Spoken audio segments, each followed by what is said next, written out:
Sekali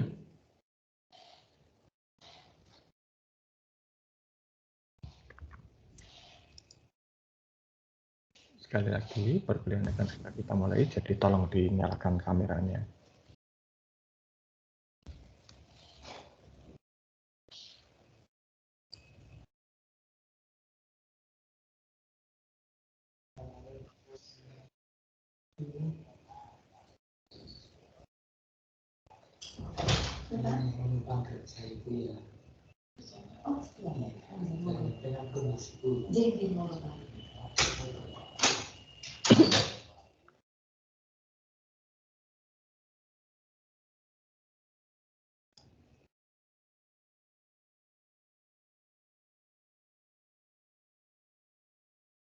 Oke, baik.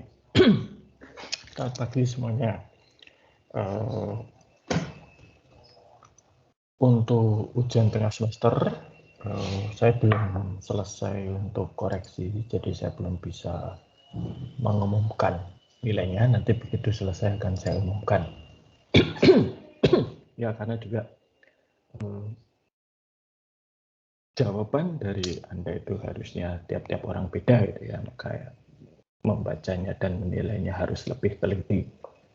Lain kalau soalnya semua sama gitu, jawabannya bisa sama, itu cepat gitu kan.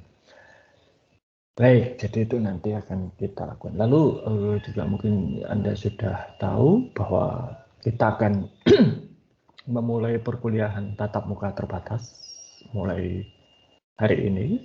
Ya, sebagian dari Anda mungkin sudah diberitahu dan mungkin sudah ada juga yang bersedia nanti untuk ikut perkuliahan tatap muka terbatas. Nah, harapan saya bagi Anda yang bisa dan bersedia untuk mengikuti perkuliahan tatap muka terbatas di kampus, itu tolong dipatuhi prokesnya. Ya. Gunakan alat pelindung diri yang diminta minimal oleh pihak kampus, lalu lakukan prosedur misalnya cuci tangan, hand sanitizer, ya, menjaga jarak. Begitu selesai ya harus langsung meninggalkan kampus. Saat ini statusnya itu masih uji coba, ya. Jadi hanya beberapa kelas yang diizinkan untuk kuliah tatap muka terbatas, ya. Juga hanya beberapa dosen. Saya tidak termasuk, jadi saya masih di rumah ini. Harapannya kalau ini sukses dan tidak ada klaster penularan COVID-19 di kampus karena tatap muka terbatas, maka tahapan berikutnya jumlah pesertanya bisa ditambah, jumlah kelasnya bisa ditambah, dan nanti pelan-pelan harapannya adalah perkuliahan bisa kembali normal di kampus.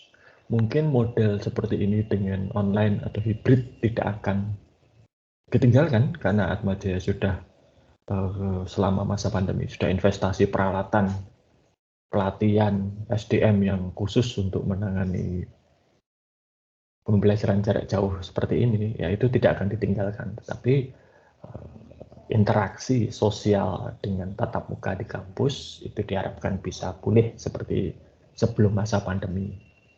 Ya, nah kuliah itu sebetulnya yang salah satu poin penting dari Anda kuliah di universitas yang reguler seperti Atmajaya, bukan di universitas terbuka misalnya, itu adalah interaksi sosial dengan teman-teman sekampus, interaksi sosial dengan dosen, interaksi sosial dengan karyawan, maupun juga interaksi sosial dengan masyarakat di sekitar kampus. Itu sebetulnya yang dicari, ya. Kalau hanya sekedar ilmunya, ikut universitas terbuka beres, ya. Ijazahnya diakui, malah universitas terbuka itu hitungannya PTN, perguruan tinggi negeri. Oke, itu. Nah, jadi saya harapkan kalian patuhi, ya, bagi yang sudah dapat giliran untuk tatap muka terbatas, prokesnya dipatuhi dengan baik, dan bagi Anda yang belum vaksin, saya harapkan segera mencari vaksin, gitu ya. Jangan jadi anti-vaxxer, ya, kecuali kalau Anda punya masalah medis. Ya, kalau ada yang sampai anti-vaxxer itu, ya saya kira kok tidak pantas jadi mahasiswa. Ya. Mahasiswa itu kan berpikir logis dan ilmiah ya. Kalau sampai ada anti-vaxxer itu sudah tidak logis dan tidak ilmiah, maka mungkin sebaiknya tidak usah jadi mahasiswa. Oke. Harapannya nanti kalau ini lancar, semester depan kita bisa bertatap muka gitu ya. Jangan khawatir dan jangan bahagia gitu ya, lebih tergantung sudut pandangnya. Kemungkinan besar kita masih bertemu lagi. Okay. Dengan saya maksudnya gitu ya. Oke, itu saja pengantar untuk pagi ini. Nah, hari ini kita akan membahas mengenai satu topik yang cukup penting. Dan selama 1,5 tahun terakhir ini Anda bisa melihat itu terjadi, ya. Tapi mungkin sering tidak terpikirkan. Ya. Yaitu apa? Keamanan sistem informasi. Ya. Nah, di awal-awal masa pandemi, ketika kita semua itu dipaksa untuk berubah secara total dari modus tatap muka menjadi tidak tatap muka, gitu ya. Dari yang tadinya luring menjadi daring, ya penuh. Kita sangat tergantung kepada banyak hal yang terkait dengan teknologi informasi. Kita tergantung pada koneksi internet, kita tergantung pada gadget, gawai, ya, kita tergantung pada aplikasi, ya.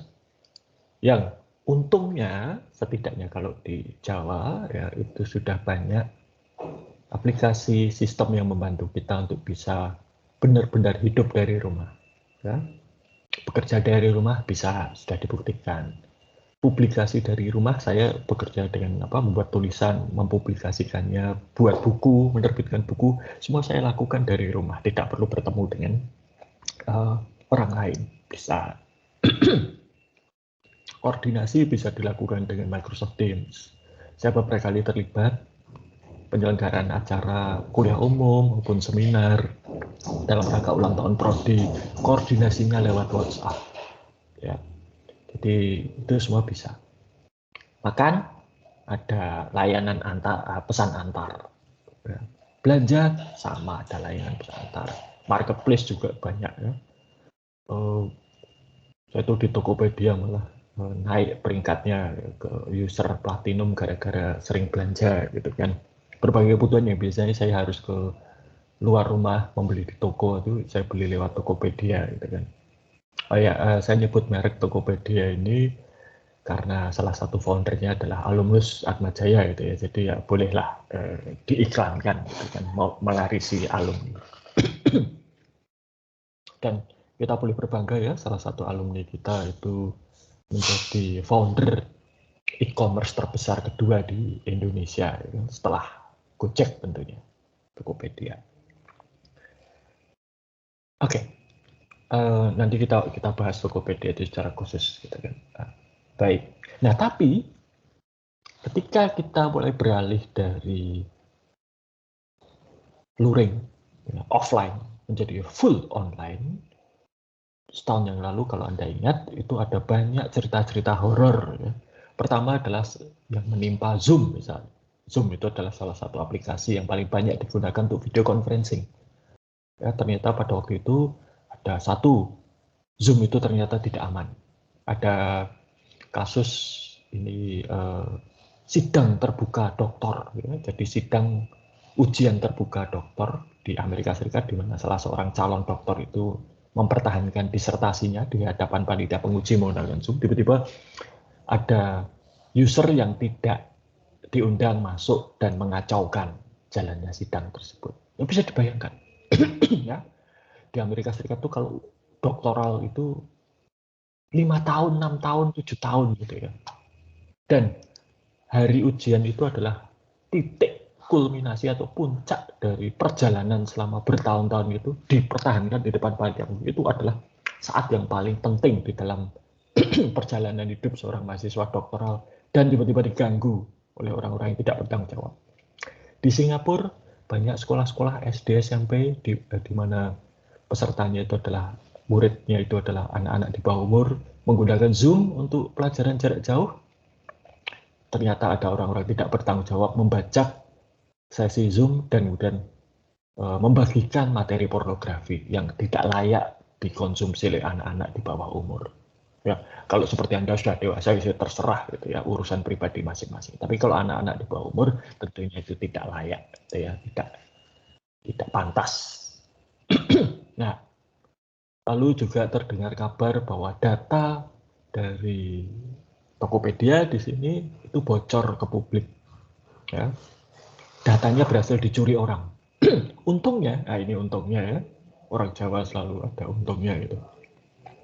Data yang berhasil dicuri tadi itu dalam bentuk terenkripsi, artinya tidak bisa dibaca. Saya melihat ke forum di mana si hacker itu mengumumkan siapa yang jadi hackernya itu berhasil mengambil data dari Tokopedia, tetapi dia tidak bisa membukanya. Karena data dari Tokopedia ini dienkripsi, disandikan gitu ya. Sehingga dia di satu forum itu dia mengumumkan siapa yang bisa bantu untuk membuka enkripsi data Tokopedia. Seingat saya tidak pernah terjadi masalah gitu ya, tapi ya itu salah satu hal mengenai keamanan. Lalu beberapa minggu yang lalu saya baru saja diupdate gitu ya, bahwa ternyata selama masa pandemi ini 1-2 tahun terakhir ini Google dan Microsoft itu diserang. Nanti akan saya jelaskan soal potong. Dan kedua serangan terhadap Google dan Microsoft itu mencatatkan rekor sebagai serangan terbesar dalam sepanjang sejarah keamanan sistem informasi atau keamanan teknologi informasi. Apa tipe serangannya nanti kita bahas secara khusus. Nah, jadi ini ya. Dan keamanan ini mengancam banyak hal. Tidak hanya korporasi besar, tapi juga diri Anda sendiri. Berapa banyak data penting, data sensitif, data yang kritis yang Anda simpan pada perangkat yang Anda miliki, di laptop, smartphone, tablet, ya, berapa banyak? Saya kira cukup banyak. Di handphone saya itu ada aplikasi komunikasi yang sering saya pakai. Ya. Ada banyak chat gitu ya yang saya simpan karena itu cukup penting dan sifatnya rahasia. Internet banking, akun-akun di toko online, itu semua ada di smartphone saya. Di laptop saya ada semua tulisan yang pernah saya buat, ya, buku-buku yang pernah saya publikasikan, komunikasi email dan lain sebagainya. Semuanya ini ada di laptop dan gawe yang saya miliki. Kalau itu hilang, ya harganya mungkin tidak murah, ya, tetapi nilai datanya itu jauh lebih penting daripada nilai barangnya. Contohnya gampang, kalau laptop hilang saya masih bisa beli, ya. Nyicil, ngutang dan lain sebagainya masih bisa. Diusahakan nabung sebentar gitu ya, bisa.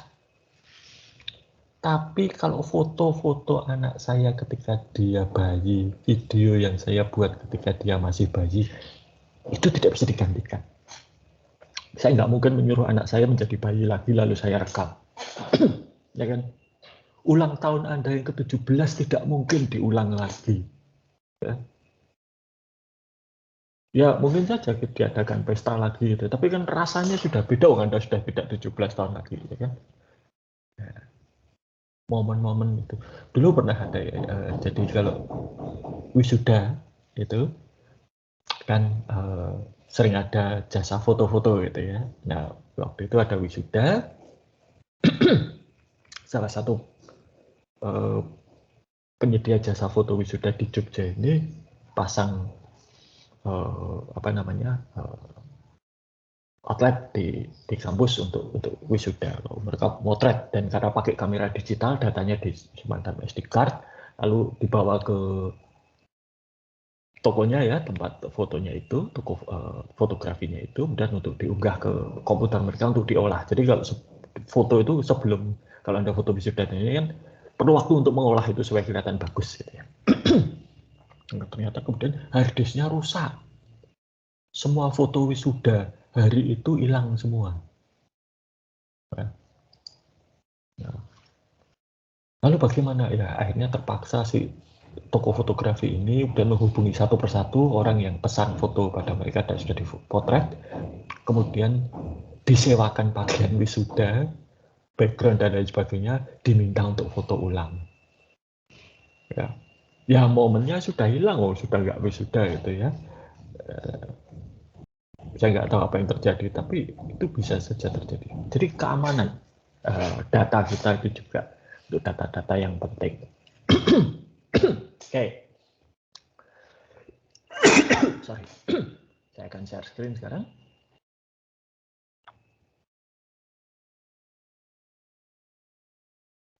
Apakah sudah terlihat? Sudah, Pak. Sudah, Pak. Ya, jadi mengamankan sistem informasi gitu ya. Ini satu hal yang penting untuk Anda pahami, karena nantinya Anda secara pribadi maupun secara profesional akan banyak menggunakan perangkat teknologi informasi. Oke. Nah, nanti kita akan melihat ada dua istilah yang sering kita pakai, yaitu keamanan maupun pengendalian. Ini kalau kembali ke SIA, ya, maupun nanti di pengauditan, pengendalian dan keamanan ini akan menjadi kosakata yang sering muncul, ya, terutama untuk pengendalian. Oke, jadi apa itu keamanan? Keamanan itu adalah kebijakan, prosedur, dan ukuran teknis ya, yang digunakan untuk mencegah akses yang tidak diotorisasi, pengubahan, pencurian, atau kerusakan secara fisik terhadap sistem informasi. Jadi ini keamanan. Mengamankan itu berarti mencegah akses yang tidak diotorisasi, pengubahan sistem informasi tanpa otorisasi, pencurian. Pencurian ini bisa pencurian data, bisa pencurian benda ya, maupun juga kerusakan secara fisik. Pengendalian itu adalah metode, kebijakan, dan prosedur organisasi yang menjamin keamanan aset organisasi. Jadi aset organisasi ini harus diamankan. Ya. Nah, tentunya dalam konteks teknologi informasi, aset itu termasuk data. Kemudian akurasi dan keandalan catatan akuntansi. Ingat, catatan akuntansi harus mencerminkan fakta, realita, gitu ya. Kalau sampai salah, nanti jadi masalah. Minimal perpajakan. Salah lapor ke Dirjen Pajak, wah dampaknya bisa kita kena kasus. Ya. Kalau salah lapornya itu kebanyakan bayar pajak sih nggak apa-apa, ya. Tapi kalau salah kurang bayar pajak itu bisa jadi masalah. Ya. Maupun juga dipatuhinya kebijakan manajemen. Ya. Sering sekali masalah yang dijumpai, fraud dan lain sebagainya itu terjadi karena prosedur yang sudah digariskan atau sudah ditetapkan oleh pihak manajemen itu tidak dilaksanakan. Ya, oke. Ya, mengapa sistem informasi satu organisasi itu lemah atau rapuh atau mudah untuk diserang gitu ya? Pertama, karena jaringan kita terbuka, apalagi sekarang saat kita dipaksa untuk sekolah, kuliah, kerja dari rumah. Berarti sistemnya Atmajaya itu kan harus bisa diakses dari berbagai wilayah di Indonesia dengan berbagai koneksi ya. Kalau dulu Anda di kampus, Anda sudah pernah ke kampus belum sih? Belum ya? Sebagian besar dari Anda belum. Oke, mohon maaf. Jadi bagi yang sudah pernah ke kampus, kalau di kampus ya menggunakan jaringan milik kampus, tertutup itu, ya. Nggak ada masalah. Tapi begitu Anda dari seluruh Indonesia mengakses sistem Atmajaya, ini akan jadi masalah. Karena terbuka. Ya sistemnya apa aja harus dibuka, diakses dari IndiHome harus bisa, diakses dari XL harus bisa, diakses dari apapun penyedia jasa internet harus bisa, bahkan dari luar negeri sekalipun. Ya, ya karena terbuka, maka tidak ditutup kemungkinan atau tidak mustahil, gitu ya. Ada pihak-pihak yang tidak bertanggung jawab ikut menyusup masuk, bukan mahasiswa Atmajaya, bukan dosen, bukan karyawan, tapi ikut masuk untuk membuat kekacauan. Bisa terjadi ya karena terbuka. Ya. Kemudian permasalahan hardware rusak, ya, kena listrik mati lalu menyala lagi, rusak, tersambar petir, ya. Di Kalimantan sekarang kelihatannya ada yang banjir, itu ya kebanjiran, bisa jadi seperti itu. Atau memang kualitas hardware-nya tidak bagus atau sudah cukup tua sehingga rusak. Ya. Perangkat kita itu kan tidak bisa dipakai sekarang dan selama-lamanya, ya. Itu ada batasannya, ada umur teknisnya, ada umur ekonomisnya. Kalau itu semua sudah terlewati, ya tinggal tunggu waktu pasti rusak. Dan ada bencana, ya, maupun juga penggunaan jaringan atau komputer di luar kendali perusahaan.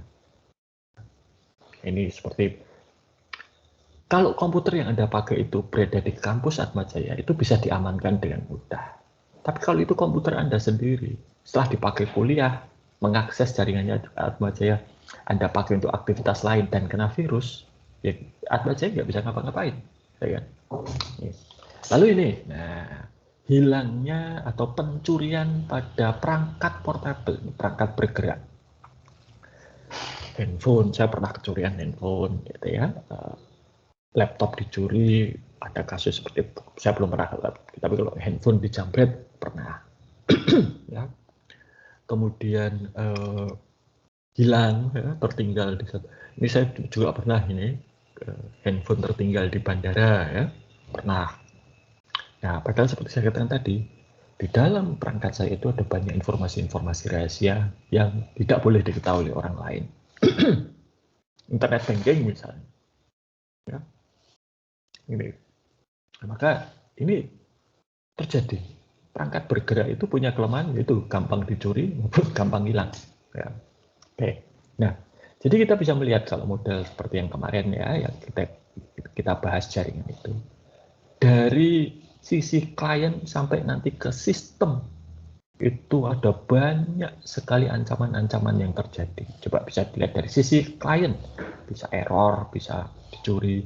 Nanti klien ini, kalau Anda misalnya memakai sistemnya Atmajaya, situs kuliah atau perpustakaan, maka ini ada bisa dilakukan banyak cara untuk menyadap misalnya,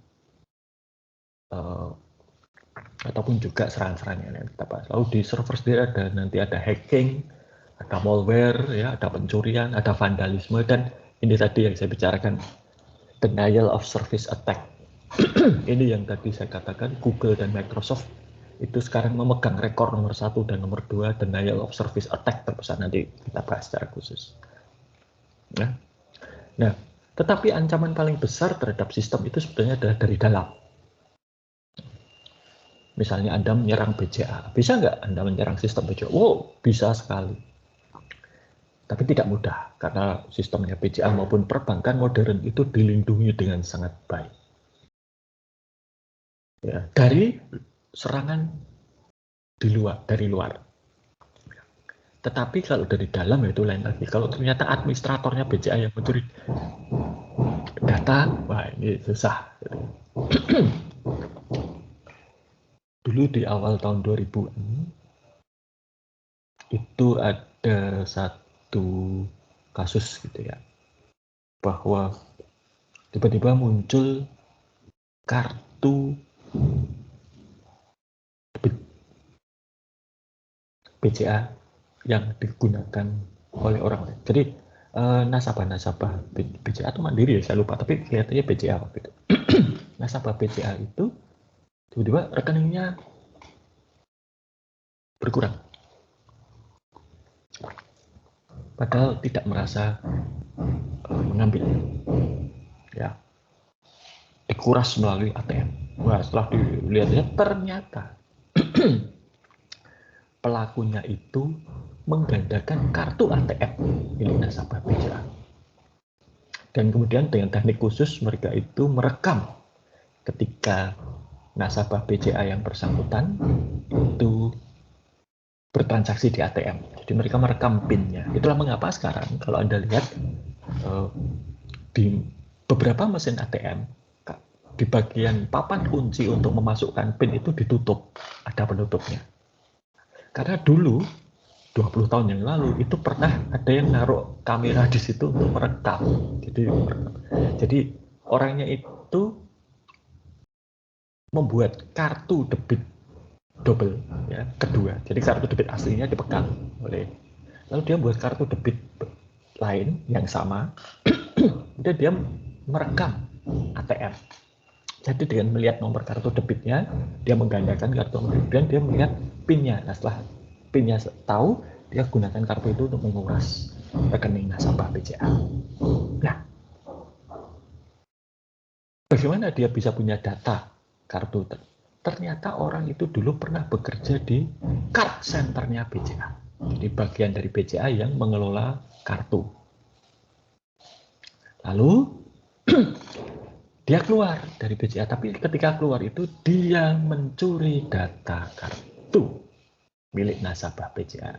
Lalu dengan sedikit teknologi, sedikit perangkat, ya, dia berhasil menggandakan kartu tersebut. Nah, maka sekarang kalau Anda lihat, kalau Anda sudah pegang kartu ATM yang baru, itu tidak lagi mengandalkan kartu strip magnet yang ada di belakang. Tapi kartu debit di Indonesia itu sekarang sudah pakai chip. Ya, chip ini lebih aman. Dengan penekanan pada kata-kata lebih, ya, bukan berarti 100% aman, tidak ada yang 100% aman, tapi lebih aman daripada strip magnet. Nah, kenapa itu? Dia mencuri data dari dalam. Orang dalam mencuri data, lalu data itu dipakai untuk buat kartu ATM. Kartu ATM itu kemudian digunakan untuk menguras dana nasabah. Maka sekarang, ya, kalau Anda berkunjung ke ATM, ya, itu ada banyak pihak bank sendiri memasang kamera untuk merekam. Kemudian PIN, papan kunci untuk memasukkan PIN itu ditutupi. Bahkan Anda juga sering diminta kalau masukkan PIN ditutupi. Gitu kan. Lalu kartunya juga dibuat menjadi lebih sulit untuk digandakan dan seterusnya. Ini. Lalu internet ini juga membawa permasalahan tersendiri. Ya. Kenapa? Karena internet itu terbuka. Ya, siapa saja bisa menyerang. Siapapun. Anda juga bisa kalau mau. Ya. Googling saja itu banyak, bahkan kursus-kursus mengenai hacking itu juga banyak yang berbayar gitu, maupun yang gratisan. Dan karena ukuran pengguna internet ini banyak sekali, hampir seluruh dunia, maka kalau terjadi masalah, terjadi serangan itu bisa berdampak besar. Ya. Lalu juga sekarang banyak di rumah-rumah itu punya wifi, punya langganan internet yang pakai kabel atau wifi itu, ya, ini juga jadi masalah. Wifi tersedia di mana? Nanti wifi-nya akan dibahas secara khusus. Ya. Dan banyak sekali penyalahgunaan yang terjadi di internet, termasuk pencurian data, ya, sudah terjadi berkali-kali. Ada berbagai kebocoran data yang terakhir itu katanya yang mengenai data pejabat-pejabat berbagai negara yang punya simpanan di luar negeri, ya. Pandora Papers dulu ada, sekarang ada Pandora Papers. Dan kemarin terakhir itu ada kebocoran data korporasi di Facebook. Jadi memo-memo internal di Facebook maupun komunikasi internal Facebook bocor ke publik. Di situ menunjukkan bahwa Facebook itu sadar bahwa mereka itu platformnya ternyata berbahaya bagi remaja misalnya, untuk Instagram, gitu ya. Lalu juga tadi pagi saya baca Facebook itu juga sadar yang terkait dengan penyebaran informasi anti vaksin, ya, bahwa Facebook itu sadar bahwa di platform mereka itu banyak informasi yang menyesatkan tentang vaksinasi, tetapi tidak ditindak oleh Facebook. Facebook juga tidak mengubah sistem mereka. Karena sebenarnya bisa. Jadi Facebook, Google, YouTube, Instagram, maupun TikTok, sosial media yang ada itu, mereka tuh bisa mencegah penyebaran informasi yang tidak benar itu dengan cara mengubah sistem mereka. Nah, Facebook tahu itu. Bahkan cara mengubah sistemnya juga sudah diusulkan di dalam memo tersebut. Tapi oleh manajemen Facebook diabaikan. Kenapa? Karena hoax dan informasi-informasi yang tidak benar itu menarik banyak perhatian, dibaca banyak orang. Lalu kalau dibaca banyak orang, apa dampaknya? Iklannya akan banyak. Kalau iklannya banyak bagaimana? Pendapatan Facebook naik. Jadi ujung-ujungnya itu. Mengapa hoax dan lain sebagainya berseliweran di sosial media? Karena hoax itu populer. Banyak yang membaca, banyak yang mengkonsumsi, banyak yang tertarik. Kalau banyak yang tertarik, banyak yang membaca, itu mendatangkan iklan. Semakin banyak iklan, semakin tinggi penghasilan. Oke, nah ini sekarang Wi-Fi. Kenapa Wi-Fi itu? Jadi kalau kalian pakai Wi-Fi di tempat umum, di kafe, restoran, mall, ya, itu tidak aman, berbahaya. Jadi kalau misalnya Anda itu akan melakukan transaksi internet banking di tempat umum, jangan pernah pakai Wi-Fi dari publik. Jangan pernah pakai hotspotnya kafe, hotspotnya restoran, hotspotnya hotel, mall, gitu ya. Jangan. Karena apa? Tidak aman. Kita tidak tahu siapa yang setting Wi-Fi tersebut. Nah, ini Wi-Fi itu kan Anda berkomunikasi dengan akses point Wi-Fi itu kan menggunakan perangkat Wi-Fi ya, di laptop,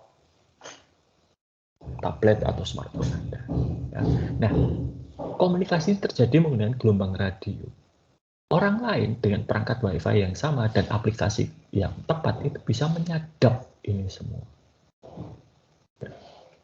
Dan bisa melakukan hal-hal yang tidak baik.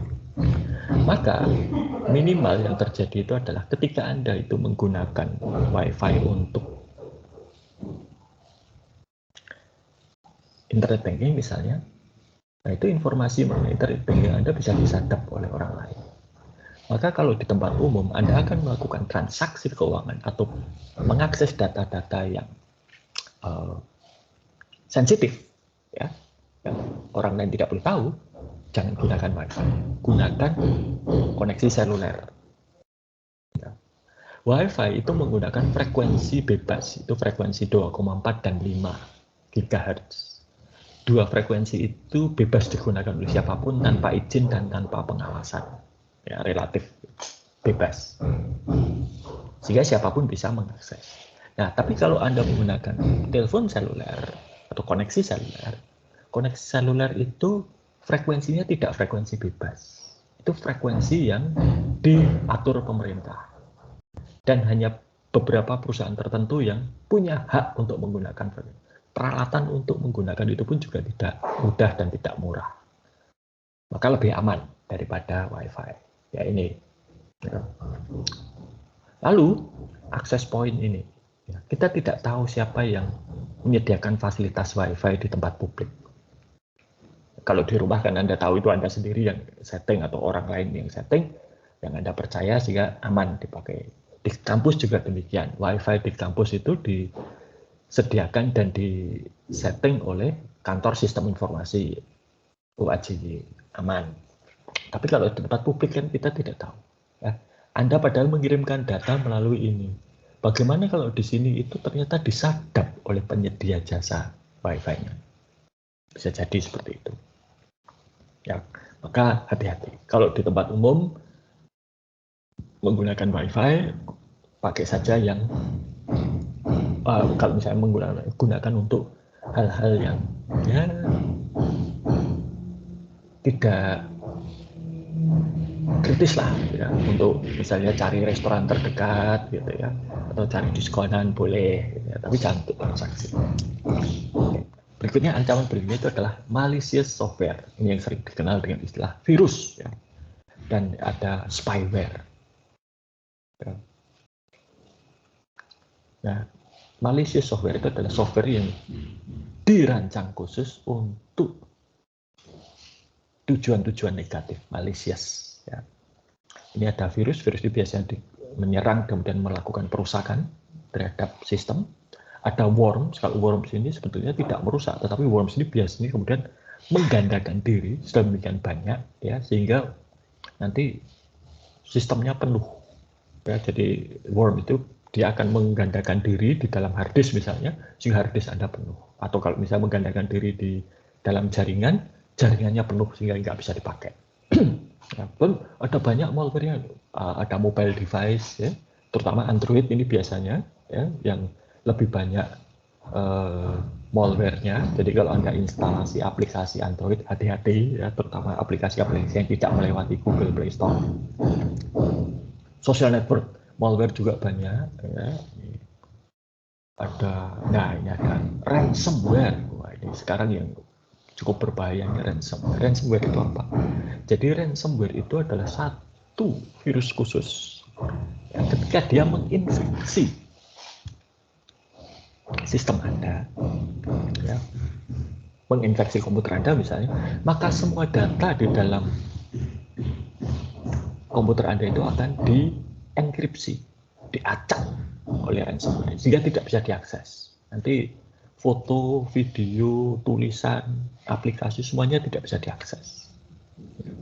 Nah, kemudian biasanya si ransomware ini, si pembuatnya itu akan minta uang tebusan, maka disebut ransom, tebusan. Oke, kasih saya uang dalam bentuk cryptocurrency, misalnya Bitcoin atau yang lain. Nanti kalau sudah dibayar, Anda akan diberi kunci untuk membuka. Ini banyak sekali korbannya. Dulu biasanya kena itu adalah rumah sakit. Ya. Yang terkunci itu adalah data rekam medis pasien. Yang ngeri, ya. Kemudian belakangan juga menyerang banyak perusahaan-perusahaan yang lain. Kemudian ada spyware. Spyware ini adalah satu software khusus untuk memata-matai. Ya. Nah, di beberapa perusahaan itu ada yang masang spyware, istilahnya namanya keylogger. Keylogger itu adalah software khusus untuk merekam tombol di keyboard yang ditekan itu apa saja. Jadi kalau Anda mengetik pakai keyboard Anda, itu semua tombol yang Anda tekan akan tercatat oleh keylogger ini. Di beberapa perusahaan keylogger ini dipasang di komputer milik perusahaan. Apa? Ini untuk memantau karyawannya kerja atau enggak. Apakah komputer perusahaan dipakai untuk tujuan kerja atau tujuan yang lain di luar kerja. Ini dipantau. Ya. Dan itu tidak melanggar hukum. Selama perusahaan mengemukakan ini. Jadi mereka mengatakan, oke, semua sistem perusahaan dipantau. Ya. Tidak boleh untuk A, B, C, D, E, dan dipantau. Kalau digunakan untuk A, B, C, D, E, maka itu melanggar aturan, akan dapat sanksi. Di Atmajaya juga demikian. Ya, penggunaan fasilitas internet di kampus itu dipantau oleh KSI. Tidak boleh untuk main game misalnya, game online.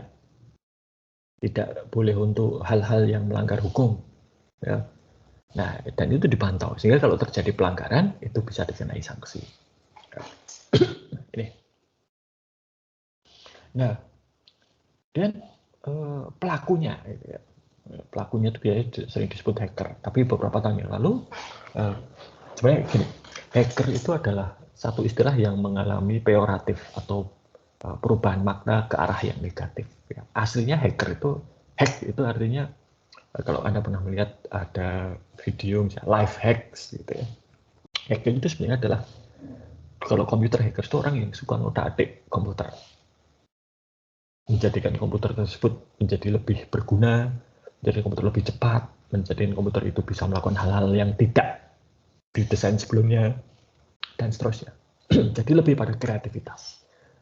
Tapi kemudian mengalami penurunan makna, yang hacker itu adalah orang-orang yang melakukan aktivitas negatif terhadap sistem komputer. Merusak, menyerang gitu ya, mencuri data. Beberapa tahun yang lalu sempat ada usulan dibedakan antara hackers dan crackers. Hackers itu ada orang-orang yang udah adik komputer dengan tujuan kreativitas dan positif. crackersnya adalah orang yang suka ngutak-atik komputer tapi dengan tujuan negatif. Tapi ya ini nggak terlalu laku lah. Orang sekarang sudah mengkaitkan hackers itu dengan hal-hal negatif gitu ya. Oke, nah ini denial of service attack. Ya. Apa itu? Ini adalah serangan-serangan yang sering sekali dilakukan untuk melumpuhkan satu sistem besar. Oke. Jadi denial of service attack itu adalah serangan dengan cara membanjiri satu sistem komputer dengan data yang begitu besar sehingga tidak kuat diolah. Jadi misalnya komputer Anda itu hard disknya 1 tera. Anda dikirimi data sebesar 2 tera. Nggak bisa disimpan kan? Nggak kuat komputernya. Karena ya kapasitasnya hanya 1 tera. Nah, idenya seperti itu. Jadi ya seperti jalan lah. Jalan itu kalau mobilnya banyak yang lewat jadi macet. Ya kan? Nggak bisa lancar, nggak bisa terhambat. Begitu denial of service attack ini. Jadi satu sistem komputer dibanjiri data. Lalu ada yang namanya distributed denial of service attack. Ya, jadi kalau denial of service attack atau DOS itu sumbernya satu, kalau distributed denial of service attack ini sumber serangannya banyak, lebih dari satu. Jadi si hackernya itu biasanya menanamkan virus namanya bot ini ke berbagai perangkat ya, yang terinfeksi. Biasanya yang ditanami virus ini tidak tahu karena tidak ada gejala, tidak lambat, tidak rusak dan sebagainya. Tapi dari waktu ke waktu komputer-komputer, sistem komputer yang sudah diinfeksi dengan virus ini disebut zombie ya, itu mereka bisa diperintahkan untuk menyerang sistem tertentu. Dan ini tidak harus berupa komputer. Salah satu serangan terbesar terhadap Google itu menggunakan CCTV. Jadi banyak perangkat CCTV itu yang di dalamnya ada chip komputernya sebetulnya. Nah itu terinfeksi dengan botnet, ya, Mirai botnet, itu botnet yang khusus untuk menyerang CCTV. Lalu dengan itu ketika CCTV ini sudah dikuasai hacker, CCTV ini diminta untuk menyerang satu sistem. Ya. Salah satu serangan terbesar itu mencapai hampir 3 terabyte data per detik. Jadi bayangkan dalam 1 detik jaringan atau sistem komputer Anda dikirimi data sebanyak 3 hard disk 1 tera gitu. Per detik gitu. Untungnya Google punya kapasitas maupun kemampuan teknis untuk menangkis serangan tersebut. Oke. Lalu ini kejahatan yang lain, apa toh pencurian identitas. Saya kira Anda sudah akrab kan ini, di mana ada beberapa orang yang nomor identitas pribadinya, NIK, nomor HP dipakai untuk oleh orang lain untuk pinjam ke pinjol itu ya, pinjaman online. Jadi misalnya ada orang mencuri nama, foto KTP saya untuk pinjam ke pinjol, lalu dia nggak mengembalikan, yang ditagih pinjol saya, bisa seperti itu. Dulu kalau di Amerika Serikat pencurian identitas itu biasanya digunakan untuk ya pinjaman, misal kartu kredit. Di Amerika Serikat untuk mendapat kartu kredit itu jauh lebih mudah. Kalau di Indonesia itu sulit. Lembaga keuangan resmi seperti perbankan, bahkan koperasi gitu ya, itu kalau akan memberikan pinjaman, proses evaluasinya cukup ketat. Ya. Sebagai contoh koperasi karyawan Atmajaya saja. Ya. Kalau saya mengajukan pinjaman, koperasi itu kan ngitung cicilannya per bulan berapa. Lalu mereka akan tanya ke kantor SDM, Pak Samiaji itu gaji per bulannya berapa bersih. Dan kalau gaji bersih dikurangi cicilan, itu di bawah 1 juta rupiah. Jadi kalau setelah gaji bersih saya dikurangi cicilan koperasi itu ternyata di bawah 1 juta rupiah, pinjaman saya akan ditolak. Nggak boleh gitu ya. Dan tentunya untuk bisa pinjam saya harus jadi anggota koperasi. Bank juga demikian, memberikan pinjaman bank itu nggak mudah, prosedurnya ruwet, harus setor macam-macam informasi dan itu diverifikasi. Ya, dulu ketika saya mengajukan pinjaman untuk rumah, itu rumah saya untuk KPR ya, itu tempat tinggal saya didatangi, dilihat bisa nggak mobil lewat depan rumah saya gitu. Ya bisa, untungnya pas si tukangnya itu datang lewat Innova gitu ya, satu, jadi ya gang di depan jalan di depan rumah saya bisa dilewati mobil. Apa aja ditelepon, bener nggak ada dosen namanya Samiaji, bener nggak gajinya sekian gitu ya. Dan, karena saya harus lapor gitu ya. Jadi lebih sulit. Tapi dengan pinjol ini, pinjaman online, pinjol ini banyak sekali yang tidak menggunakan, apalagi tidak berizin dari OJK ya, tidak menggunakan prosedur yang benar untuk pemberian kredit. Sehingga mereka sembarangan memberikan kredit. Ya, dampaknya bagaimana? Macet kreditnya, ya, tidak, lalu ya, ditagih dengan cara-cara yang tidak benar. Gitu ya. Lalu nanti ada terorisme cyber, perang cyber ini sudah berlaku ini di negara-negara besar ya. Sering sekali infrastruktur satu negara diserang, gitu ya. Ini sudah. Nah, tapi tadi saya sudah mengatakan ancaman terbesar itu sebenarnya dari karyawan. Kenapa? Karyawan itu ini juga di SIA sudah dibahas. Karyawan itu tahu kelemahan sistem kita dan mereka bisa memanfaatkan kelemahan itu untuk kepentingan mereka. Ya. Lalu itu satu, kalau karyawannya punya niat jahat mereka bisa, karena mereka punya pengetahuan cara kerja sistem, mereka tahu kelemahan sistem dan lain sebagainya. Kedua, mungkin karyawannya tidak punya niat jahat, tapi mereka itu ceroboh. Ya. Ceroboh misalnya apa? Mengakses sistem perusahaan pakai handphone. Handphonenya tidak di password, handphonenya hilang, ya, atau tercecer di mana. Ya. Berarti akses masuk ke sistem perusahaan terbuka. Mereka pakai password yang mudah ditebak, 1, 2, 3, 4, 5, 6, 7, 8 misalnya. Ya. Hal seperti itu. Ya. Atau misalnya di satu kantor mereka pakai komputer, lalu wah makan siang, komputernya ditinggal tidak dikunci, terbuka. Nah, ini bahaya. Ada juga yang tidak ceroboh, tidak punya niat jahat, tetapi mudah sekali ditipu ya, dengan social engineering ini. Ya. Ditipu, dikirimi email. Ya. Social engineering itu seperti kalau dulu mungkin Anda pernah tahu SMS yang mama minta pulsa itu, atau kalau Anda mungkin terima SMS atau pesan singkat sekarang, selamat Anda menang sekian juta, hubungi nomor ini gitu kan. Nah, ini ya, itu social engineering. Jadi tidak membutuhkan teknik ilmu komputer yang tinggi, tapi cukup dengan bujuk rayu sudah kena gitu. Nah, oke. Itu tadi dari sisi user. Dari sisi aplikasinya pun ada kelemahan. Jadi software itu tidak sempurna. Ya. Ibaratnya kalau Anda membangun rumah, itu Anda akan melihat ada misalnya lubang, ada tembok yang tidak siku, ada pintu yang tidak terpasang dengan benar dan seterusnya. Ya. Selalu ada. Jadi selalu ada cacatnya di dalam satu software itu. Yang saya sering disebut dengan bugs. Software yang sempurna 100% itu tidak bisa tercapai. Nggak mungkin. Ya, sama seperti produk, itu tidak mungkin tercapai. Kalau 100% bagus. Gitu ya. Mobil misalnya. Kalau Anda lihat mobil modern itu kan ada sabuk pengaman, ada berbagai macam alat keamanan, ya ada airbag dan sebagainya. Ya. Tapi bukan berarti kalau kecelakaan lalu Anda akan aman 100% tidak. Kebanyakan sabuk pengaman, airbag dan lain sebagainya itu dites untuk tabrakan dengan kecepatan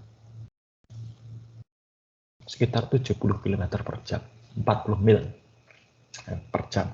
40 mil itu 64 km per jam, ya 70 km. Jadi kalau Anda dengan lawan tabrakan itu masih di bawah 70 km aman. Tapi kalau sudah kecepatan Anda 120 km, lawan Anda juga 120 km, lah sudah hasilnya tidak akan diketahui. Nah, jadi itu. Karena tidak mungkin dibuat 100% aman. Nah, cacat pada software ini bisa membuka peluang untuk dieksploitasi, eksploitasi oleh orang-orang yang tidak bertanggung jawab. Ya. Dan yang disebut sebagai zero day vulnerabilities ini adalah kelemahan atau cacat pada satu software yang belum diketahui. Maka disebut zero day. Kenapa? Belum tahu. Begitu dia diketahui, ditemukan, tidak bisa disebut zero day lagi. Zero day adalah kelemahan yang belum. Nah, biasanya kemudian perusahaan-perusahaan pembuat software itu mengeluarkan patch atau update ya, yang menambal kelemahan tadi. Jadi ibaratnya tembok itu berlubang-lubang ya, itu untuk menambal tembok itu keluar patch.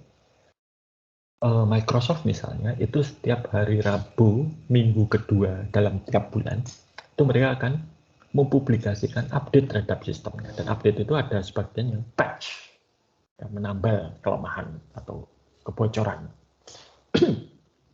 Kayak, nah, mengapa kok keamanan itu harus menjadi perhatian dari setiap perusahaan keamanan sistem? Satu, bayangkan kalau satu bank besar ya, yang punya ATM di mana-mana, internet bankingnya terkenal, nasabahnya besar, tiba-tiba mengumumkan sistem kami tidak aman, gitu. Uang Anda bisa dicuri oleh hacker. Apa yang akan terjadi? Nasabah lari semua, nggak akan ada yang mau punya rekening di situ. Ya.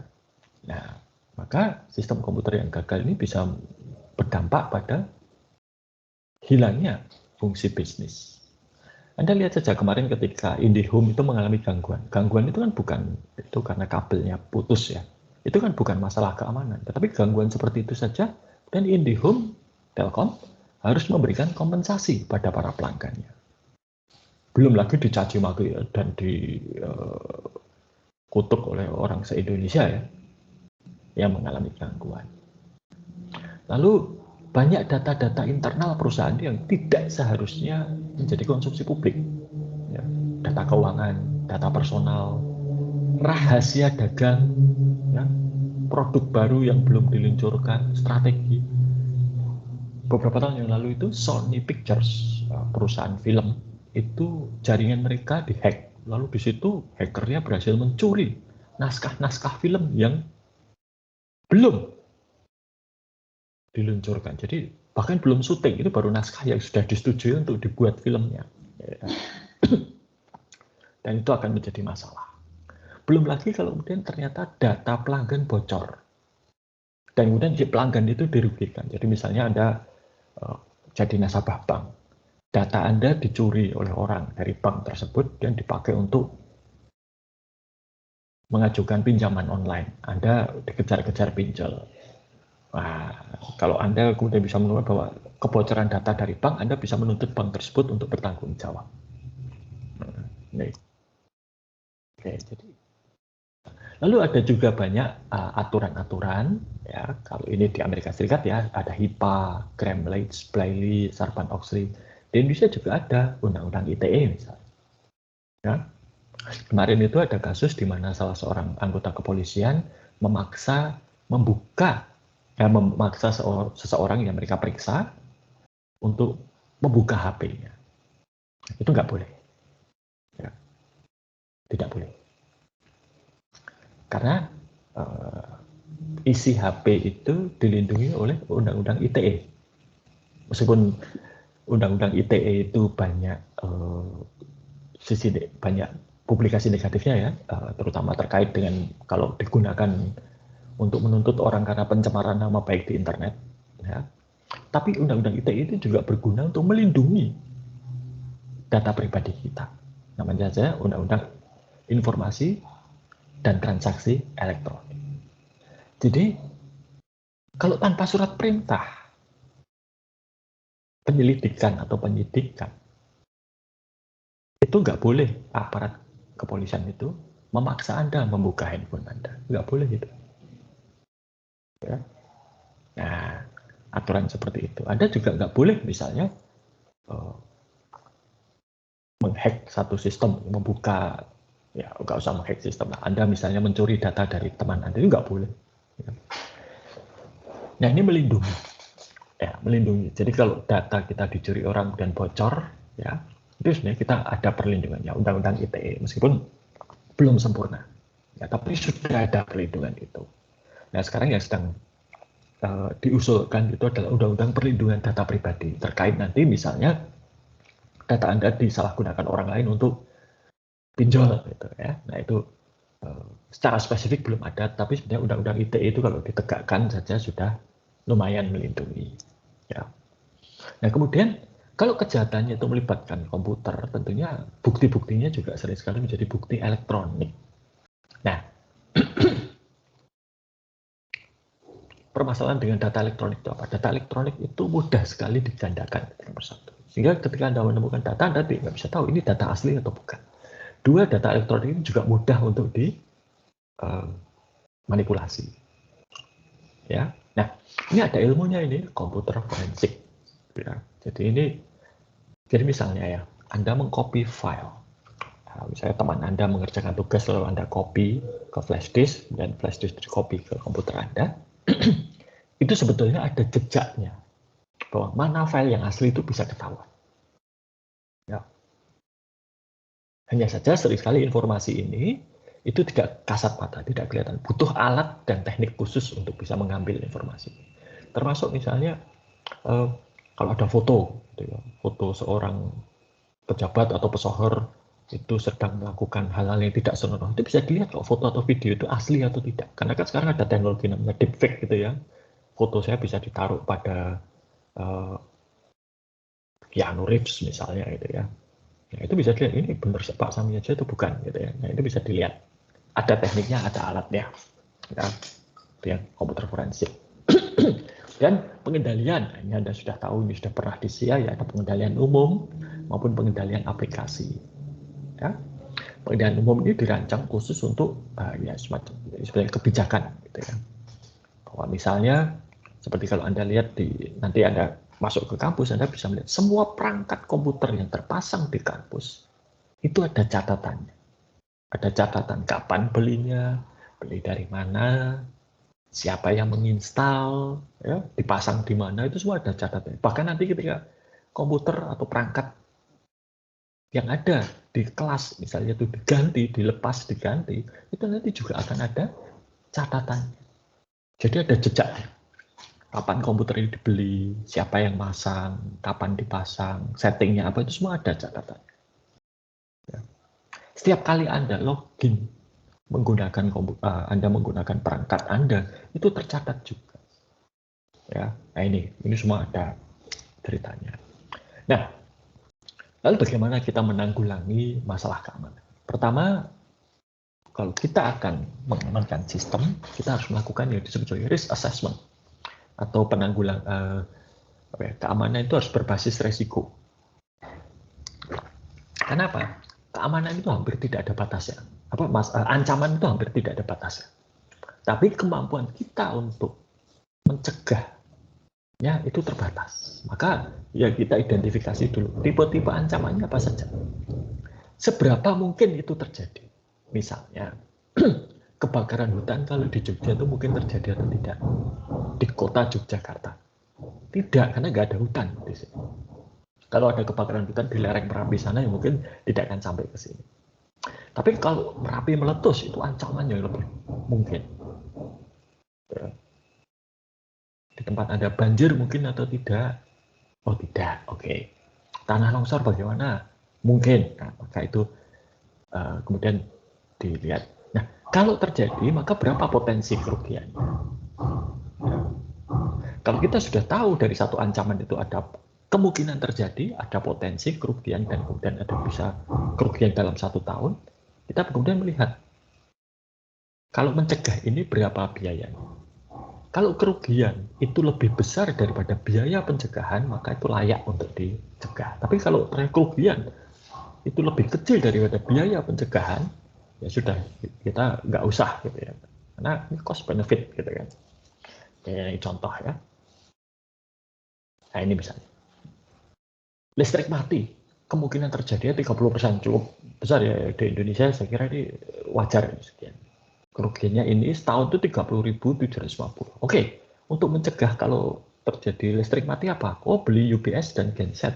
Nah, kalau membeli UPS dan genset itu serta mengoperasikannya, biayanya setahun lebih kecil daripada ini. Katakanlah misalnya $20.000. Oh, layak berarti. Beli genset. Tapi kalau misalnya beli genset dan UPS ternyata $40.000, wah ya sudah, pasrah saja lah gitu ya, nggak usah, listriknya nggak usah di, atau nilai kerugiannya lebih kecil daripada biayanya. Tapi kalau biayanya ternyata hanya $20.000, laksanakan gitu ya. Nah, kemudian untuk keamanan ada yang namanya security policy. Ya. Jadi kebijakan keamanan. Biasanya itu kemudian di situ ada apa yang boleh dan tidak boleh dilakukan, apa yang sebaiknya dilakukan. Misalnya, ada acceptable use policy. Seperti kalau Anda ke kampus itu ada ini. Kebijakan, ya, seperti tadi sudah saya terangkan. Koneksi internet di kampus tidak boleh untuk main game. Atau main game sebenarnya boleh nggak sih? Gitu kan. Dilihat kasus per kasus sebetulnya. Boleh main game itu. Kalau memang Anda kuliah di pengembangan game, misalnya di TF dan informatika ada mata kuliah pengembangan game, ya mau tidak mau kan harus bisa main game itu.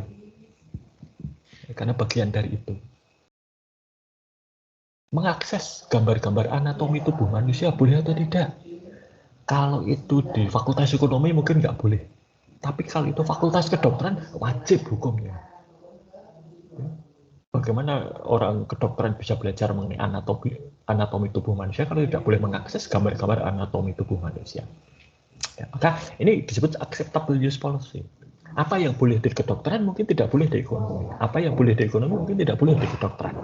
Jadi tidak bisa kaku, gitu ya. Seperti tadi main game. Nah kalau memang mata kuliahnya itu membuat game, ya harus boleh dong main game, ya enggak? Nah, ini. Lalu juga yang kemudian perlu itu adalah manajemen identitas. Manajemen identitas itu adalah mengidentifikasi user mana yang benar-benar valid. Jadi kalau Anda itu mengakses sistem dari jauh, ya, misalnya contoh ATM, mesin ATM itu kalau Anda memasukkan kartu ATM yang benar dan PIN-nya benar, meskipun Anda bukan pemilik rekening, Anda bisa melakukan transaksi, ya kan? Maka oleh sistem, selama kartu ATM-nya benar, PIN-nya benar, Anda dianggap pemilik rekening. Seperti saya misalnya, saya bawa kartu ATM istri saya ke mesin ATM, saya masukkan kartunya, saya masukkan PIN-nya, kalau itu benar, saya kuras rekeningnya, nggak masalah. Bank tidak akan dituntut oleh istri saya. Kalau dituntut, bank yang menang. Kenapa? Identitasnya valid. Maka itu. Nah, sekarang kita harus memastikan bahwa orang yang mengakses itu benar-benar orang yang benar, user yang sesungguhnya, bukan orang lain. Nah ini menjadi tantangan. Anda sudah bisa mengakses situs kuliah ya, bisa mengakses Microsoft Teams. Nah, itu sebenarnya adalah bagian dari manajemen identitas ini. Dan juga Anda nanti kalau mengakses pun kan terbatas. Misalnya Anda akses situs kuliah, Anda kan nggak bisa membuat soal ujian. Anda nggak bisa membuat kelas. Saya saja kalau di situs kuliah itu nggak bisa buat kelas kok. Saya masuk situs kuliah, tahu-tahu kelas kita ini sudah terbentuk. Nah, saya hanya tinggal memakai. Ya. Nah, okay. Berikutnya,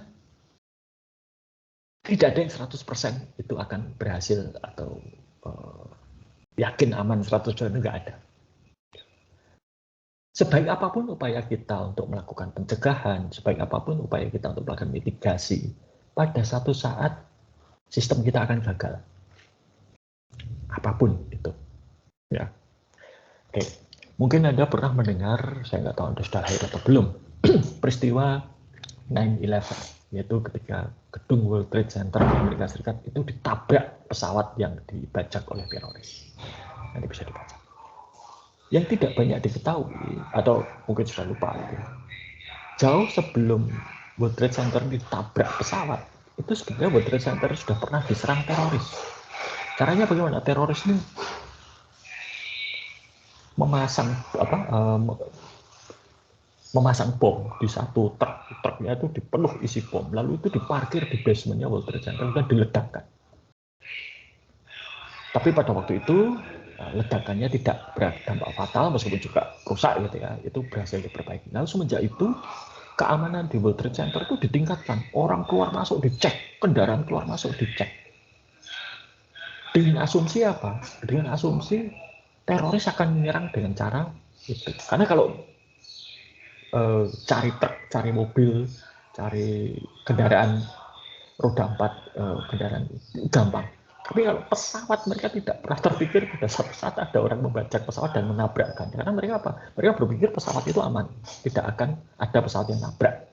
Nah, dan karena memang World Trade Center itu di luar jalur penerbangan, jadi aman gitu. Nah, tidak mereka sangka bahwa pada saat itu ada teroris yang membajak pesawat dan menabrakkan World Trade Center. Ya tidak akan ada yang mengira itu. Lalu bencana, ya. Kita biasanya juga tidak bisa mengantisipasi bencana ya. Merapi misalnya itu bisa diantisipasi. Tapi bencana yang lain tidak. Gempa, kita tidak bisa mengantisipasi gempa. Banjir, ya kita bisa berusaha mencegah. Tapi kalau hujannya luar biasa besar, ya nggak bisa. Ya.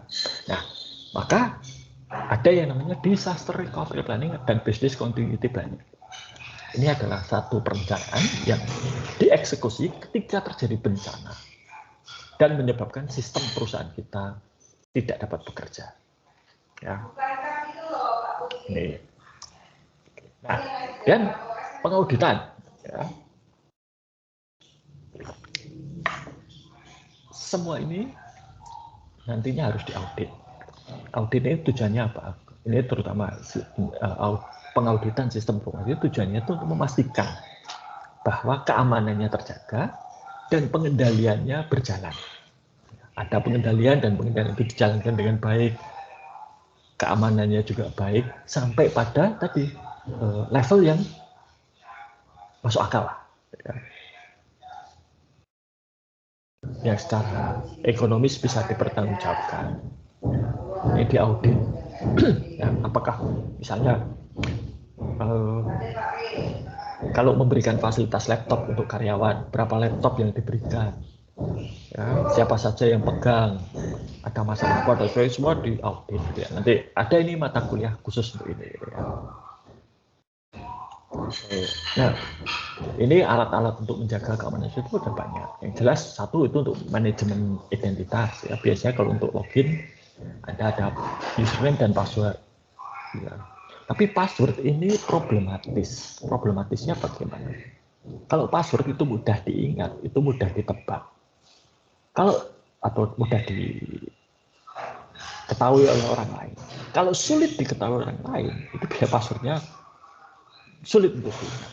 Ya, ini kebijakan password yang ada di tempat istri saya bekerja. Minimal password itu 8 karakter. Oke. Lalu harus ada huruf besar dan huruf kecil. Harus ada angka. Nah, minimal 1, harus ada karakter khusus. Karakter khusus itu bisa tanda baca, bisa add, dan lain sebagainya. Hashtag dan lain sebagainya. Sebentar ya.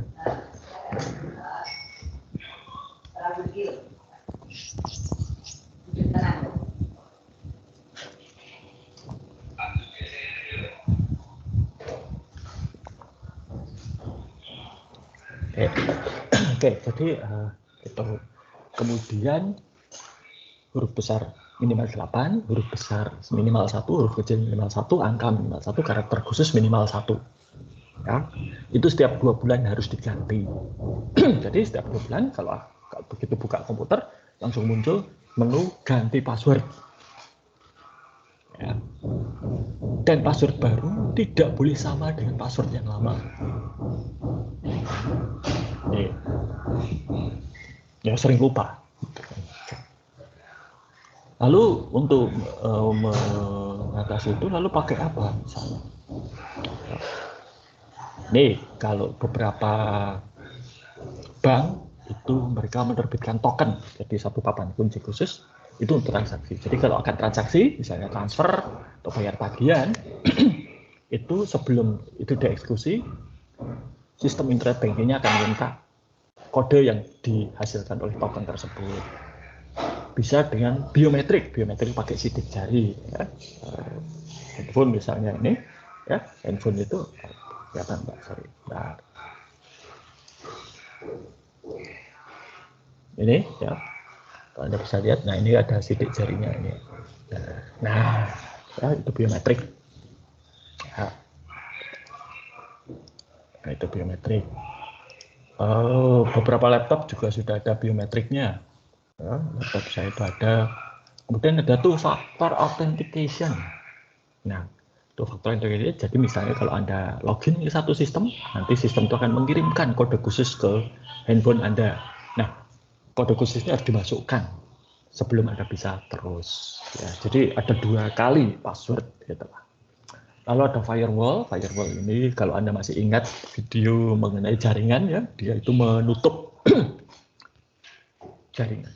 Di dalam setiap sistem komputer itu ada pintu keluar masuk data, namanya port. Setiap sistem komputer, laptop, desktop, smartphone, tablet itu semuanya ada pintu keluar masuk data itu atau port.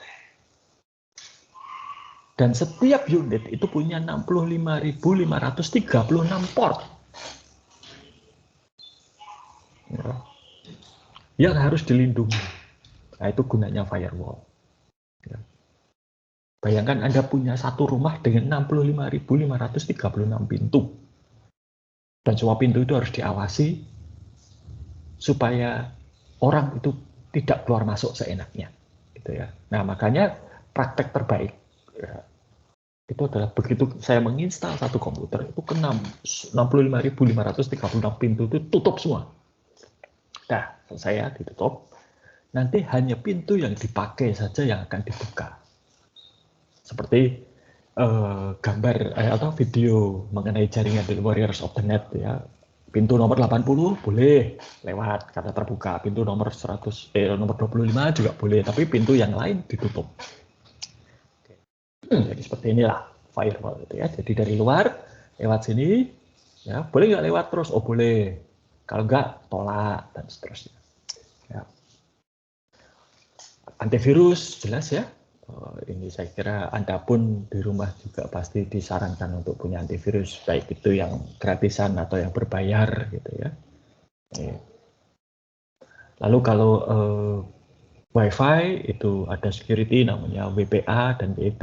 Ya, bedanya apa? WEP ini passwordnya statis, artinya sekali di set ya udah itu terus. Tapi kalau WPA, terutama WPA 2 dan WPA 3 itu passwordnya lebih panjang.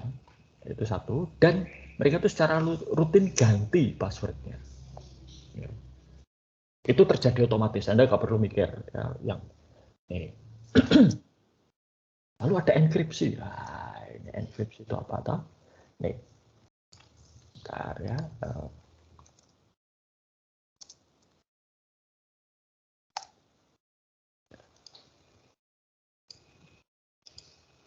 Oke. Sebentar, bisa tunjukkan. Mungkin tadi saya sudah bicara enkripsi gitu ya, tapi belum di. Oke, saya share ini dulu. Oke, sudah kelihatan ini? Oke. Enkripsi itu adalah mengubah teks menjadi kode yang tidak. Jadi ini ada SHA-256. Ini adalah metode enkripsinya. Nah, enkripsi itu seperti memasukkan angka ke dalam persamaan. Nanti keluarnya apa? Jadi misalnya saya masukkan Samyaji gitu ya. Bisa encrypt. Hasilnya apa ini? Samyaji itu kalau dienkripsi jadinya seperti ini. Kelihatan ini? Ya. Jadi Samyaji itu kalau dienkripsi dengan SHA-1256 itu 1D, 40 dan seterusnya. Nah, orang baca ini apa artinya gitu kan? Maka untuk kembali ke sini harus didekripsi. Nah, bisa nggak didekripsi? Kita lihat. Didekripsi. Nah, ya, Samyaji dia bisa kembali. Ya. Nah, tapi untuk bisa tahu bahwa ini Samyaji, itu saya harus bisa tahu ini berapa dan kuncinya apa. Nah, itu. Nah, jadi tidak sembarangan.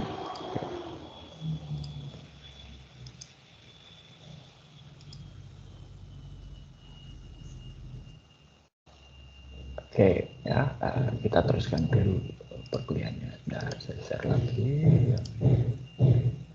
Oke, jadi itu tadi ya enkripsi. Jadi datanya itu diacak sedemikian rupa sehingga hanya yang punya kuncinya itu yang bisa membuka. Dan sekarang rata-rata kalau Anda menggunakan internet, gitu ya, internet banking dan lain sebagainya itu semua sudah pakai enkripsi yang kuat, sehingga cukup aman. Ya. Ada sertifikat digital. Nah, ini lagi. Iya. Oke.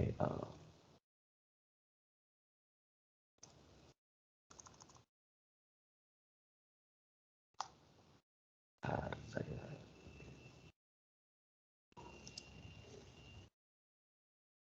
Oke. Orang kan bisa ya membuat website apapun, gitu ya. Dan ini dulu terjadi ketika BCA itu pertama kali punya internet banking. Kan internet banking BCA itu klik BCA ya. Itu dulu ada orang nakal yang membuat Kill BCA dengan tampilan mirip sekali dengan klik BCA. Jadi nasabah BCA memasukkan username dan password ke situ, direkam. Lalu setelah itu nasabah ini dilempar ke websitenya BCA yang asli.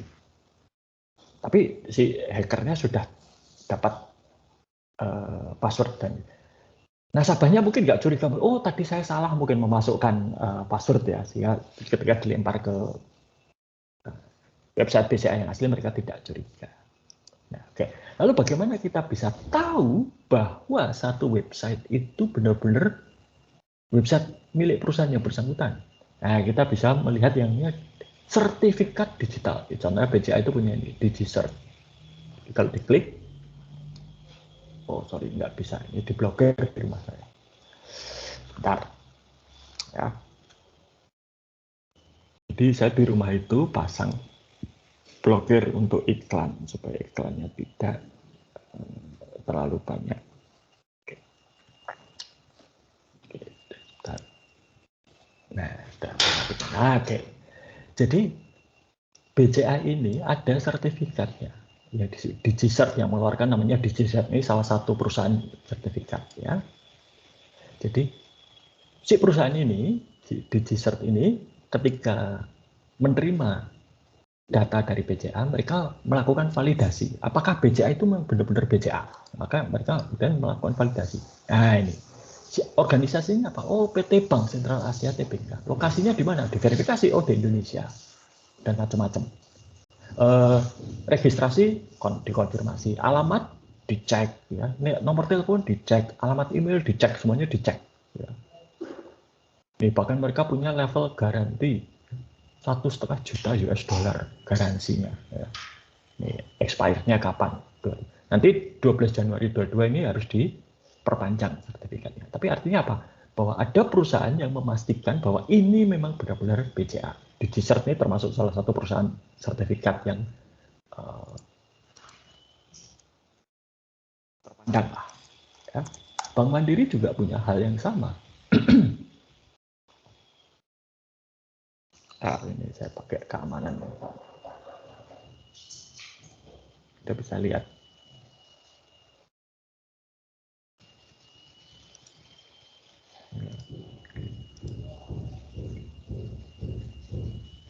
Ini kalau Bank Mandiri. Ini ya. Oh, di sini nggak kelihatan saya sebentar. Bank Mandiri.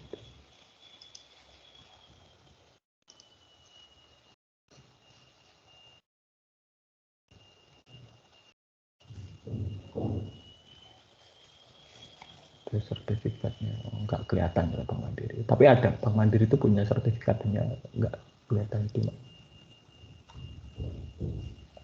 Oke. Nah itu.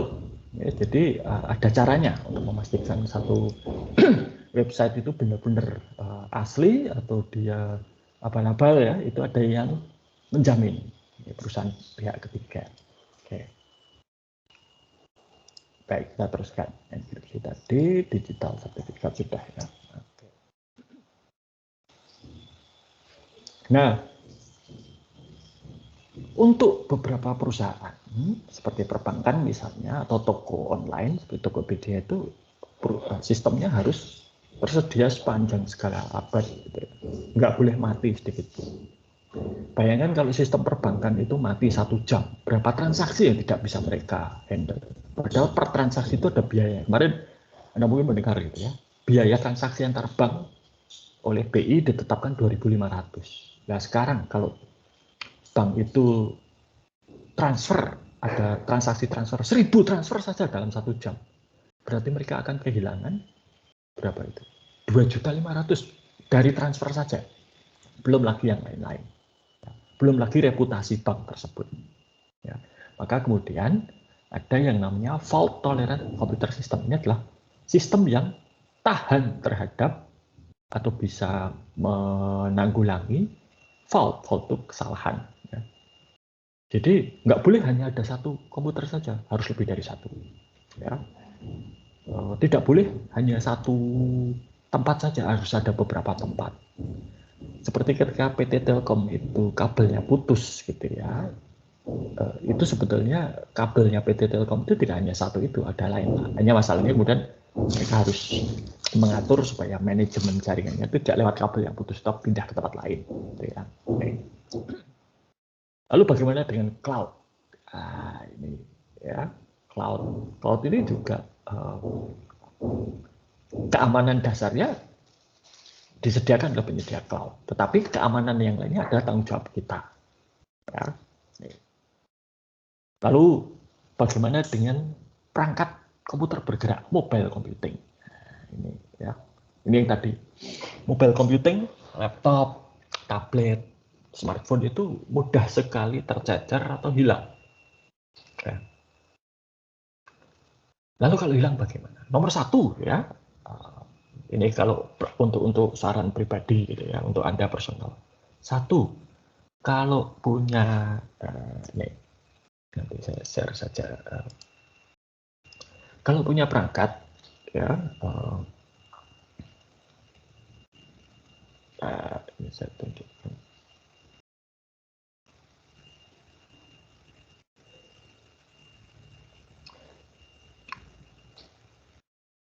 Oke, punya perangkat itu sebaiknya kalau ada fasilitas enkripsinya itu dinyalakan. Android itu ada fasilitas enkripsi dan bahkan kelihatannya itu default. Jadi kalau kalian punya handphone Android terbaru, diaktifasi, kalian baru lalu kalian aktifasi, itu sudah terenkripsi. Pasang password atau PIN atau apapun, pakai dengan sidik jari, dengan PIN, atau dengan pola yang harus gini-gini gitu ya. Atau kalau Apple iOS itu pakai Face ID atau pakai sidik jari dan lain sebagainya, itu diaktifkan nomor 1. Dan biasanya itu sudah ada. Windows itu punya yang namanya BitLocker. Oke. Ya. Nah ini saya share ini sebentar. Ini laptop saya ini, kelihatan? Oke, ini ada BitLocker Drive Encryption. Jadi ini hard disk di laptop saya itu dienkripsi. Jadi misalnya laptop saya ini dicuri, orang kemudian mengambil hard disk ya, itu nggak bisa dibuka isinya, terenkripsi seperti tadi ya. Saya yang punya kunci untuk membuka.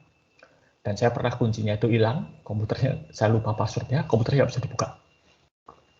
Ya. Lalu apa yang terjadi ya? Terpaksa format ulang. Ya. Semua datanya hilang, semua aplikasinya hilang, saya harus install ulang dari awal. Itu yang akan terjadi. Ya. Lalu kalau kalian menghapus data gitu ya dari USB flash drive, hard disk atau apapun itu, datanya nggak benar-benar dihapus, ya itu masih ada di situ. Nah maka enkripsi ini penting karena ada banyak software yang bisa memulihkan data yang sudah kalian hapus tadi. Ya, ada satu yang gratisan yang sering saya pakai namanya Recuva, RECUVA, itu gratisan dan itu bagus banget. Ya, karena pernah dipakai teman-teman saya itu punya data 160 giga foto-foto pernikahan dia dan hilang dari hard disk. Dia tanya, Pak punya ini enggak? Dia bekas mahasiswa saya. Pak punya ini enggak? Software untuk memulihkan data. Pakai Rekuva. Setelah di Rekuva, dia jalankan. Cukup lama sih karena 160 GB kan lumayan banyak. Berhasil dipulihkan. Foto-foto pernikahannya aman. Nah, tapi kalau itu bisa digunakan kemudian, berarti kalau ada hard disk kalian ya, dicuri atau diakses oleh orang lain, dia bisa juga memulihkan data-data yang sudah pernah dihapus. Maka enkripsi itu, jadi meskipun datanya itu bisa dipulihkan, kalau itu terenkripsi, ya, nggak bisa dibuka, aman.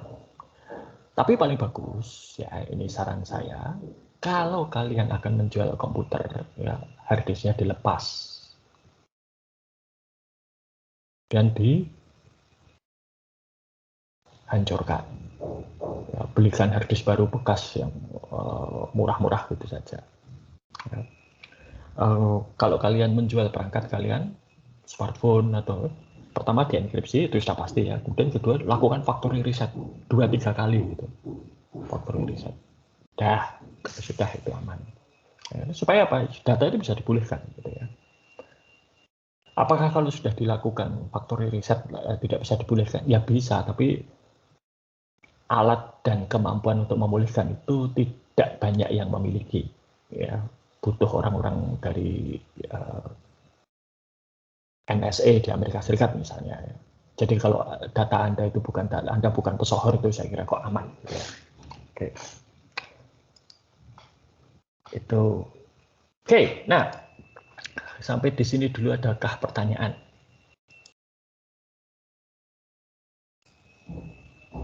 Nah, baik, sambil kalau tidak ada ya, sebelum saya tutup, itu saya sudah meninggalkan tugas kelompok ya di situs kuliah bisa dilihat tugas kelompoknya itu adalah mengenai keamanan ya,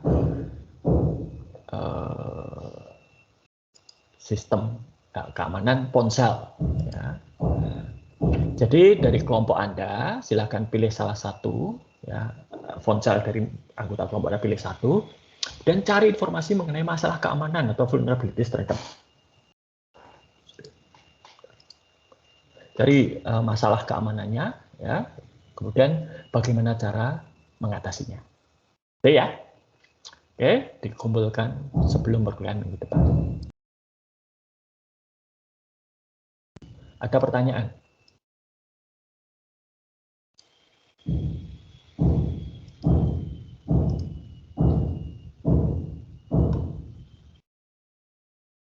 Oke, kalau tidak ada, saya kira cukup sekian perkuliahan kita minggu ini ya. Sampai jumpa pada perkuliahan berikutnya. Selamat pagi. Terima kasih, Pak. Selamat pagi, Pak. Selamat pagi, Pak.